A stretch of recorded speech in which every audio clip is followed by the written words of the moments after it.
말씀 제목은 내가 거룩하니 너희도 거룩하라입니다. 하나님은 우리를 구원하시기 원하십니다. 그래서 특별히 우리를 주님의 자녀로 삼아주셨고, 또 우리가 지금 이 자리에 또 자원하는 마음으로, 또 사모하는 마음으로 나온 것은 하나님께서 우리를 부르신 그 뜻이 있기에 그렇습니다. 하나님께서 우리를 구원하시려고 하는 것에 더 추가로 또 하나님께서 원하시는 것이 있는데요, 바로 그것은 하나님께서는 우리가 하나님 닮기를 원하신다는 것입니다. 그래서 오늘 주신 말씀이 내가 거룩하니 너희도 거룩하라고 말씀하고 계십니다. 하나님께서는 우리가 주님을 닮은 삶을 살아가기를 원하고 계십니다. 그래서 하나님이 우리에게 주신 두 가지 요청은 무엇이냐? 첫째로는 우리가 주님으로부터 부름받았다라는 것이고, 두 번째로는 우리가 주님을 닮은 거룩한 삶을 살아가야 한다는 그런 요청을 하고 있다는 것입니다. 오늘 제가 말씀하고 있는 이 내가 거룩하니 너희도 거룩하라고 하신 말씀은 오늘 제가 본문에서 신약 성경 베드로전서에서 보게 되었는데, 사실 이 말씀은 구약 성경에 이미 나와 있습니다. 레위기 11장 45절에 이런 말씀이 있는데요, 나는 너희의 하나님이 되려고 너희를 애굽 땅에서 인도하여 낸 여호와라. 내가 거룩하니 너희도 거룩할지어다. 이 거룩하라고 하신 말씀에는 그 말씀을 주신 배경이 있습니다. 어떤 배경이 있었는지 말씀드리겠습니다. 이스라엘 백성들이 애굽에서 종살이를 했습니다. 그런데 하나님께서는 모세를 통하여서 모세를 지도자로 삼으셔서 이 이스라엘 백성들을 애굽으로부터 끌어내서 광야로 나오게 되었는데, 그때 하나님께서 광야에 있는 이 이스라엘 백성들에게 하신 말씀이 바로 이 말씀입니다. 하나님은 이스라엘 백성들을 애굽에서 구출해 내셨습니다. 종되었던 상태에서 이제 해방시켜 주신 것이죠. 그래서 더 이상 그들은 종이 아닙니다. 그리고 자유인이 되도록 하셨습니다. 그런데 하나님께서는 이들을 종에서 그쳐서 예속된 상태에서 해방시켜 주셔서 일반적인 자유인으로 만들어 주신 것에서 그치는 것이 아니라 더 나아가서는 하나님의 백성으로 삼아 주셨다는 것입니다. 그리고 하나님께서는 광야 기간 동안에 이들을 하나님의 백성으로 만들어 가셨던 것입니다. 노예로서 이스라엘 백성들은 애굽에서 무려 430년 동안 종살이를 했습니다. 그렇기 때문에 이들은 430년이라는 그 긴 시간 동안 그들에게 뿌리 깊게 자리 잡은 노예 근성 같은 것들이 있었습니다. 그들에게 전반적인 이스라엘 공동체가 가지고 있던 그런 문화라고 하는 것은 이 430년 동안, 이런 긴 시간 동안 축적된 일종의 노예적인 그런 문화가 있었다는 것이죠. 그렇기 때문에 그런 문화들이 다 빠져나오게, 그 물이 빠지려면은 시간이 많이 걸렸습니다. 그리고 애굽이라고 하는 그 문명은 또 우상 숭배를 하는 곳이었기 때문에 이스라엘 사람들이 우상 숭배가 훨씬 더 익숙한 사람이었던 것이죠. 그래서 하나님께서는 이스라엘 백성들을 애굽에서부터 구출해내시고 다시금 하나님의 백성으로 만드시고자 하셨습니다. 그래서 그들에게 주신 것이 무엇이냐면은 바로 율법입니다. 이 율법을 히브리어로 토라라고 합니다. 한 번씩 토라라고 하면 들어보신 적이 있으실 텐데요, 이 토라라고 하는 말은 가르침, 교훈이라는 뜻을 가지고 있습니다. 좁은 의미로 토라라고 하는 것은 창세기, 출애굽기, 레위기, 민수기, 신명기 이 5권의 성경, 바로 모세 오경을 말하는데요, 근데 넓은 의미로 보자면은 하나님이 주신 율법, 가르침 이것들을 다 통틀어서 토라라고 합니다. 저는 이런 생각을 해본 적이 있습니다. 좀 낯설게 익숙한 대상을 바라보는 방식인데요, 지금 저희가 성경을 다 가지고 있는데 하나님께서 만약에 우리에게 성경을 안 주셨으면 어땠을까라고 한번 생각을 해봤습니다. 이 성경에 보면은 그 잉크로 인쇄되어져 있는 여러 말씀들이 있지 않습니까? 근데 만약에 어느 날 성경책이 백지 상태가 된 거예요. 그래서 모든 말씀이 다 사라졌다고 한번 생각해 보겠습니다. 그리고 우리가 이전까지 성경 말씀 머릿속에 있는 것도 다 날아가서 없다고 쳐보겠습니다. 그럼 우리는 여러 가지 삶의 문제가 발생하게 될 때에 어떻게 살아야 될지에 대해서 우리가 제대로 된 그 선택을 하지 못할 것입니다. 굉장히 막연하게 또 여길 수가 있을 것이죠. 과거에 일제 시대 때 신사참배를 끝까지 반대하다가 버티다가 결국 순교하신 분들이 있었습니다. 신사참배라고 하는 것은 굉장히 간단한 것입니다. 신사에 가서 그냥 머리를 숙이고 참배를 하면 끝입니다. 그런데 신사참배를 반대하신 이 성도들은 단순한 행동조차 하지 않았습니다. 왜냐하면 단순하게 머리를 숙이는 것이 아니었기 때문이죠. 왜냐하면 성경 말씀에 분명히 우상 숭배를 금하고 있었기 때문에 그 사람들은 설령 자신의 목숨을 잃을지언정 신사참배를 하지 않았던 것입니다. 또 우리가 동성애를 반대를 합니다. 그런데 이 사회의 어느 집단보다도 더 많이 더 적극적으로 이 동성애를 반대하고 차별금지법을 반대하는 그 집단은 바로 교회입니다. 왜 동성애를 반대합니까? 왜냐하면 하나님 말씀에서 이미 동성애를 금하고 있기 때문에 우리가 그렇게 행동하고 있는 것이죠. 그런데 만약에 동성애를 하지 마라 라고 하는 규범이 성경에 전혀 없으면 어떻게 해야 될까요? 사실 우리는 그렇게 되면은 동성애에 대해서 왜 반대해야 되는 줄도 모를 것이고 왜 죄인 줄도 모를 것이고 그리고 세상 사람들이 얘기하는 것처럼 뭐 성적인 자기 결정권이 아니냐 이렇게 말할 수도 있을 것입니다. 그래서 우리가 제대로 그 문제에 대해서 반대도 하지 못할 것이고 찬성도 하지 못할 것이고 그냥 정해진 규범이었기 때문에 우리는 선택도 할 수가 없을 것입니다. 우리는 굉장히 삶의 규범이기 때문에 막연하게 그냥 살았을 것이죠. 그런데 중요한 것은 성경은 우리가 어떻게 살아야 되고 또 무엇이 죄인 줄을 우리에게 알게 해준다는 것입니다. 명확한 지침을 주셨다는 것이죠. 지금 그림을 한번 볼까요? 그림을 보면은 맨 위에 있는 그림을 보면은 시내산에 모세가 올라가 있고 밑에는 시내산 밑에는 이스라엘 백성들이 있는 모습입니다. 그리고 밑에 그림을 보면은 모세가 시내산에서 하나님으로부터 말씀을 받는 돌판을 받는 모습을 그려져 있습니다. 하나님이 모세를 시내산 위로 올라오겠습니다. 그리고 모세하고 언약을 세우셨습니다. 그때 하나님께서 이스라엘 백성들을 대표로 해서 모세랑 언약을 맺으셨는데 그때 이렇게 말씀하셨습니다. 세계가 다 내게 속하였느니 너희가 내 말을 잘 듣고 내 언약을 지키면 너희는 모든 민족 중에 내 소유가 될 것이다. 너희가 내게 대하여 제사장 나라가 되며 거룩한 백성이 되리라 라고 말씀하셨습니다. 하나님은 언약을 맺으셨고 그리고 이스라엘 백성들이 하나님과 맺은 언약을 잘 지키게 된다면은 제사장 나라로 삼으시겠다라고 말씀을 했습니다. 이것은 얼마나 큰 은혜인지 모릅니다.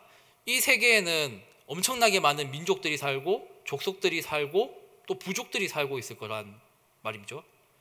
우리가 뭐 아마존에 가면은 아마존 정글에 살고 있는 여러 부족들이 있을 건데 그 부족들을 보면은 서로 문화도 다르고 말도 다르고 그럴 건데 그리고 저 추운 곳에 가도 알래스카에도 뭐 초원에도 그리고 이 전 세계 방방곡곡에는 여러 민족들이 살고 있을 것인데 그 족속들, 민족들 중에서도 제사장 민족으로 이 이스라엘 백성들을 삼아 주셨다는 것입니다. 여러 민족들 중에서도 이스라엘 백성들만을 이렇게 끄집어내 가지고 바로 제사장 나라로 세워주셨다는 것입니다. 거룩한 백성으로 세워주셨다는 것이죠. 우리는 제사장이 어떤 사람들인지 잘 알고 있습니다. 이스라엘에는 12지파가 있었죠. 그 12지파 중에서도 한 지파만이 땅을 얻지 못했습니다. 땅을 기업으로 받지 못했어요. 어느 지파였습니까? 바로 레위 지파였습니다. 레위 지파만 기업이 없었어요. 땅이 없었어요. 그런데 어떻게 살았느냐면은 이스라엘 백성들이 내는 11조를 먹고 살았습니다. 11조로 살았습니다. 레위인들이 왜 11조만으로 살았냐면은 그들은 하나님을 섬기는 일을 했던 것입니다. 다른 지파들은 다 땅을 가지고 있었고 거기서 나는 소산들을 먹고 살았지만은 레위인들은 하나님만을 섬기도록 구분되었던 것이죠. 그리고 그 레위 지파 중에서도 하나님을 가장 가까이에서 섬기는 사람들이 바로 제사장이었습니다. 그렇기 때문에 그 제사장 민족으로 이스라엘을 삼아주셨다는 것은 하나님의 특별한 은혜가 임했다는 것을 우리가 알 수 있다는 것입니다. 그리고 모세가 바로 그 이스라엘의 지도자였고 또 선지자였던 것입니다. 아까 그림에서 보았듯이 하나님께서는 모세에게 그 돌판을 주셨습니다. 그냥 일반적인 돌판이 아니라 그 돌판에는 하나님께서 계명을 직접 새겨서 주셨다는 것이죠. 합당한 삶을 살아갈 수 있도록 지침을 주셨다는 것입니다. 어떻게 살아야 될 것인지에 대해서 이 돌판에 기록해서 주셨다는 것입니다. 보통 10계명을 이것을 10계명이라고 하는데요. 이 돌판에 새겨진 그 계명들을 10계명이라고 하는데 이 10가지 계명들 중에 계명들을 내용을 잘 살펴보면 뭐뭐 하지 말라라고 나와 있습니다. 이 뭐뭐 하지 말라는 것은 뭐뭐 하지 말라는 것으로 그치는 것이 아니라 그 반대편으로는 더욱더 적극적으로 그 선을 실행해야 된다는 그런 내용도 담고 있는 것입니다. 예를 들자면은 사람을 죽이지 말라고 되어 있으면은 우리는 사람을 죽이는 것에서 그치는 것이 아니라 더 적극적으로 사랑을 베풀어야 된다는 그런 의미까지도 가지고 있다는 것이죠. 그런데 하나님께서 내가 거룩하니 너희가 거룩하라고 하였는데요. 이 거룩하다고 하는 것은 구별하라는 뜻도 가지고 있습니다. 네, 히브리어로 카도시라는 말이 있습니다. 카도시라고 하는 말은 형용사로 거룩한, 성스러운 그런 뜻을 가지고 있습니다. 히브리어로 말이죠. 그런데 이 카도시라고 하는 말은 카다시라고 하는 동사에서 그 어원을 찾을 수가 있습니다. 이 말에서 유래했거든요. 근데 그 카다시는 동사로 무슨 뜻이냐면은 구별하다라는 뜻을 가지고 있습니다. 구별하다는 것에서 거룩함이 나온다는 것입니다. 우리는 일주일이 며칠로 구성되어 있나요? 7일로 되어 있죠. 7일로 되어 있는데 그 중에서 하루를 구별합니다. 주일로 구분하죠. 그리고 구약시대는 안식일이었는데요. 그날을 구별해서 하나님께 예배를 올려드립니다. 그날은 구분해서 평상시에 생계를 잇기 위해서 일하던 것들을 그날은 쉽니다. 안식하고 하나님께 예배를 드리는 거룩한 날로 구별하여 하나님께 드립니다. 그리고 우리가 가지고 있는 모든 소유가 다 있습니다. 그런데 그 모든 소유를 하나님께 다 드리면 좋겠지만은 우리가 소유하고 있는 것들 중에서 일부를 또 거룩하게 구분하여서 헌금으로 하나님께 봉헌합니다. 이처럼 하나님을 위해서 우리가 구별하는 것은, 떼어놓는 것은 바로 거룩한 것이 된다는 것이죠. 이 거룩함은 따로 구분해서 하나님을 위해서 드리는 것이 되었는데 우리 역시도 마찬가지로 세상으로부터 우리 자신을 구별해서 하나님께 드려야 된다는 것입니다. 하나님의 목적을 위해서 우리가 구분되어져야 되는 거고 또 구별되어져야 된다는 것이죠. 하나님이 세상 여러 민족들이 있는 가운데서 특별히 이스라엘 백성들을 택한 이유는 무엇이냐면은 이스라엘 백성들이 착하고 이쁘고 잘나고 그래서 하나님이 이스라엘 백성들을 택한 것이 아니었습니다. 그 이스라엘 백성의 조상이라고 하는 그 이스라엘의 원래 본명은 야곱이지 않았습니까? 근데 그 야곱은 우리가 봤을 때 그 사람은 존경할 만한 인물은 별로 아닙니다. 예, 아버지와 형을 속였었고요. 그리고 장자권을 가지고 도망쳤었고, 그리고 나중에 가나안으로 돌아올 때에도 자기가 편애하는 사람들만 챙기고 했었던 사람입니다. 인품적으로 봤을 때 야곱은 별로 우리가 존경할 만한 것들이 아무것도 없습니다. 하지만 하나님께서는 야곱에게 은혜를 주셨고 그 후손들인 이스라엘 백성들을 제사장 나라로 삼아 주셨던 것입니다. 순전히 말해서 택함 받은 것은 하나님의 은혜였다는 것입니다. 그런데 그 특별히 택함은 무엇이냐면은 특별한 임무도 우리에게 주시려고 했던 것입니다. 특별한 임무를 부여하신 선택은 다음과 같은 경우가 있습니다. 사도 바울을 택하셨을 때 이렇게 말씀하셨습니다. 주께서 이르시되 가라, 이 사람은 내 이름을 이방인과 임금들과 이스라엘 자손들에게 전하기 위하여 택한 나의 그릇이라 라고 이야기하고 있습니다. 하나님은 사도 바울을 택하셨습니다. 바로 이방인들과 임금들과 이스라엘 자손들에게 주 그리스도를 전파하기 위해서 택하셨다는 것입니다. 바울은 원래 어떤 사람이었습니까? 율법의 열심이었던 사람이었지만 정작 율법의 완성이신 예수님을 메시아로 받아들이지 않았던 사람이었습니다. 하지만 하나님의 특별한 은혜로 다메섹 도상에서 그리스도를 만나게 되었고 예수 그리스도 안에서 택함 받는 사람이 되었던 것입니다. 그가 잘해서 택함 받는 것이 아니죠. 그는 핍박하는 자였고 그에게 하나님께서 오히려 죄를 물으신다면은 오히려 더 무거운 죄를 받았을 것입니다. 하지만 하나님께서는 그 바울의 그 잘못한 것들을 보지 않으시고 오로지 순전히 은혜만으로 바울을 택하셨던 거였습니다. 그런데 하나님의 택하심은 그저 하나님 백성으로 그리스도 안에서 택하는 것으로 그치는 것이 아니라 더 나아가서 사명도 같이 따라온다는 것입니다. 우리는 어떤 자들입니까? 우리도 마찬가지로 우리 자신이 보잘것이 없는 자들입니다. 우리 모두가 가지고 있는 그 죄를 생각해 본다면 우리는 택함 받기에 합당하지 않은 자들입니다. 그런데 그와 마찬가지로 이스라엘 백성이 택함 받는 것도 하나님께서 이스라엘 백성을 통해서 또 말씀을 주신다는 것이고 또 선지자적인 민족이라는 것을 민족으로 삼아 주셨고 그리고 그 이스라엘 백성들을 통해서 장차 메시아를 보내주시려고 했던 것입니다. 그와 마찬가지로 택함 받은 우리도 바울과 마찬가지로 세상 가운데서 복음을 전해야 된다는 것입니다. 우리도 예수님의 제자로서 예수님의 대위 임명을 감당해야 됩니다. 대위 임명이 무엇입니까?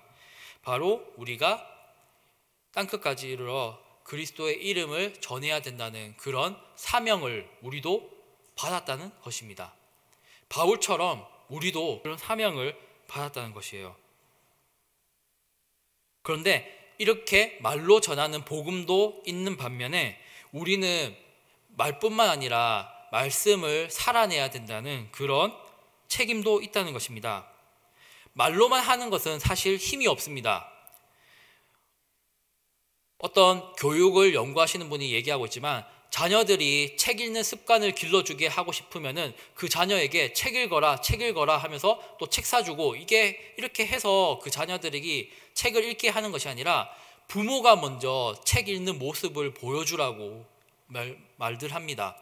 부모가 먼저 책상에서 책 읽는 모습을 보여주면 자녀들도 따라서 책을 읽게 된다는 것입니다. 그게 무엇입니까? 바로 행동으로서 보여준다는 것이죠. 말로만 하는 것은 그 어떤 사람도 설득할 수가 없습니다. 말로 하는 것은 누구나 할 수 있기 때문입니다.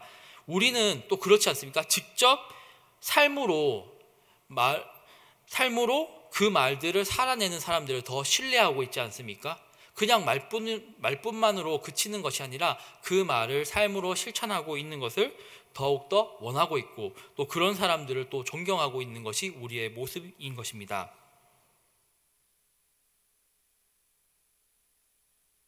예수님이 오시고 난 이후로 구약 시대에 주어졌던 많은 율법들이 폐기가 되었습니다.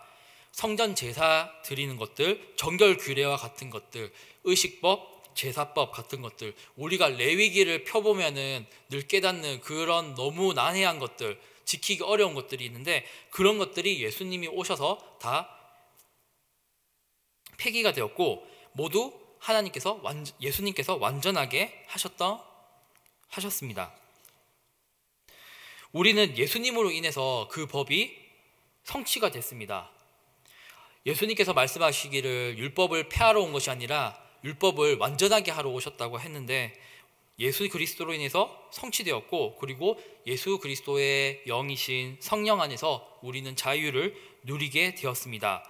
하지만 모든 율법이 예수님 안에서 완성됐지만 여전히 우리에게 유효한 율법이 있는데 바로 도덕법입니다. 그런데 이 도덕법을 가장 잘 요약한 것이 있습니다. 그것이 바로 십계명입니다. 바로 10가지의 계명으로 도덕법을 가장 잘 요약한 것이 바로 이 십계명이죠. 우리가 그래서 성경책 맨 뒷장을 보면은 십계명이 나와 있는 것입니다. 그리고 이 십계명은 크게 2개의 돌판으로 나눠져 있었고, 이 돌판은 한 개는 하나님에 대한 사랑과 또 한 가지는 이웃에 대한 사랑을 담고 있습니다. 그래서 예수님께서 이 2개의 돌판, 하나는 하나님에 대한 사랑, 하나는 이웃에 대한 사랑을 요약해서 이렇게 말씀하셨죠. 마태복음 22장 37절에서 40절을 보면 예수께서 이르시되 내 마음을 다하고 목숨을 다하고 뜻을 다하여 주 너의 하나님을 사랑하라 하였으니 이것이 크고 첫째 되는 계명이요 둘째도 그와 같으니 내 이웃을 내 자신과 같이 사랑하라 하셨으니 이 2 계명이 온 율법과 선지자의 강령이니라 라고 말씀을 하셨던 것입니다. 하나님에 대한 사랑, 그리고 이것은 1계명부터 4계명까지, 그리고 5계명부터 10계명까지는 사람을 사랑해야 될 것에 대해서 작성되어 있는 것입니다. 바로 이 10계명이야말로 우리가 도덕적으로 세상으로부터 우리 자신을 구별하여서 어떻게 살아야 되는지, 어떻게 하면 거룩하게 살아야 되는지에 대해서 너무나도 잘 드러내고 있다는 것입니다. 저는 나중에 또 기회가 될 수 있다면은 이 10계명을 또 요약해서 설교를 하면은 참 좋겠다, 그런 생각을 많이 가졌습니다. 우리가 선택을 받았기 때문에 믿기만 하면 구원받는다. 하지만 삶을 어느 정도 마음대로 그렇게 너무 심하지만 않으면 된다라고 생각한다는 것은 사실 오늘 말씀과는 정반대된다는 것입니다. 성경의 말씀과는 정반대된다는 것입니다. 오로지 우리가 믿기만 하고 선행에 대해서 아무것도 하지 않아도, 아무런 열매를 맺지 않아도 천국에 갈 수 있다고 한다는 그런 사람이 있다면은 그 사람만큼 또 천국에 어울리지 않는 사람은 없을 것입니다. 우리가 믿음과 더불어서 우리가 부름받은 자로서의 합당한 그런 열매들을 맺어야 된다는 것입니다. 그래서 주님께서 말씀하시지 않았습니까? 내가 거룩하니 너희도 거룩하라라는 것입니다. 우리가 주님의 은혜로서 선택받은 자가 되었다면은 우리는 구분되어져서 살아야 되는 것입니다. 예수님께서는 이렇게 말씀하셨어요. 요한복음 17장 16절에 예수님이 잡혀가시기 전에, 십자가에 달리시기 전에, 로마 군인들에게 잡히시기 전에 제자들을 위해서 이렇게 기도하셨습니다. 내가 세상에 속하지 아니함 같이 그들도 세상에 속하지 아니하였사옵나이다. 이 세상에 속하지 않는다고 하는 것은 바로 우리가 구별되어져야 된다. 이 세상에 구별되어진 존재가 되어야 된다는 것을 예수님께서 벌써 말씀하고 계셨던 거였어요. 우리가 예수님의 제자된 자들로서 예수님께서 기도하셨던 것처럼 우리는 세상에서 살고 있지만 세상에서 살지만 세상에는 속한 자들이 아닌 거란 말입니다. 우리는 세상에 복음을 전하고 또 우리가 복음을 삶으로써 살아내는 그런 모습들을 보여주어야 된다는 것입니다. 그것이 우리를 세상에 속하지 않는 우리를 구별하는 것이고, 이 구별하는 것이 곧 거룩함이 된다는 것입니다. 삶의 기준은 무엇입니까? 바로 말씀입니다. 그 말씀에 따라서 사는 것이 바로 거룩하게 되는 것입니다. 저는 결론을 이제 맺으려고 합니다. 오늘 우리는 내가 거룩하니 너희도 거룩하라 라는 주제로 말씀을 들어봤습니다. 하나님께서 구약 속에서 이스라엘 백성들을 구별하십니다. 그래서 거룩한 제사장 민족으로 삼으십니다. 그리고 예수님께서 오시고 난 이후로는 예수 그리스도 안에서 우리도 부름받은 자들로서 구분된 자로서 택함을 받았습니다. 우리가 신분적으로 구분된 것으로 그치는 것이 아니라 우리는 삶을 구분되어져서 살아야 된다는 것입니다. 우리는 다르게 살아야 돼. 우리는 달라. 그런데 우리는 막연하게 난 너희와 다르다가 아니라 우리는 다른 존재다라는 것이 아니라 명확한 근거가 있습니다. 바로 명확한 근거이신 성경 말씀을 토대로 그렇게 살아야 된다는 것입니다. 그렇기 때문에 다른 세상 사람들이 그렇게 살아갈지라도 그런 경향이 있고 그런 트렌드가 있다고 할지라도 그게 만약에 성경에 미루어 봤을 때 그것이 성경적이지 않다면은 우리는 다른 사람들이 한다고 해서 그렇게 따라서 살아서는 안 될 것입니다. 저는 가장 단적인 예, 가장 에센스가 되는 것, 가장 요약이 잘 되는 것으로 10계명을 들어봤습니다. 우리 오늘 들었던 말씀대로 우리가 구별되어지고 또 세상 속에서 정말로 빛과 소금의 사명을 잘 감당하는 우리 성도님들이 되셨으면 좋겠습니다. 이 시간 함께 기도하길 원합니다. 오늘 기도 제목을 말씀드리고자 합니다. 첫째로 우리가 믿는다고 하지만 정작 말씀대로 우리가 그 말씀에 미루어서 비추어서 살기보다는 우리 자신의 정욕과 또 욕망과 우리가 하고 싶은 대로 하면서 살아오고 또 죄지으면서 살아온 것들이 참 많이 있습니다. 그런 부분들을 우리가 회개하길 원합니다. 그리고 둘째로는 우리가 성경을 가까이 하길 원합니다. 그리고 말씀을 읽고 말씀을 따라 살아서 세상과 구별된 자, 거룩한 자로서 살아가길 원합니다. 네, 오늘 말씀을 기억하시면서 또 우리가 마음속에 도전받은 것들 또 생각하시면서 다 함께 통성으로 함께 기도하시겠습니다.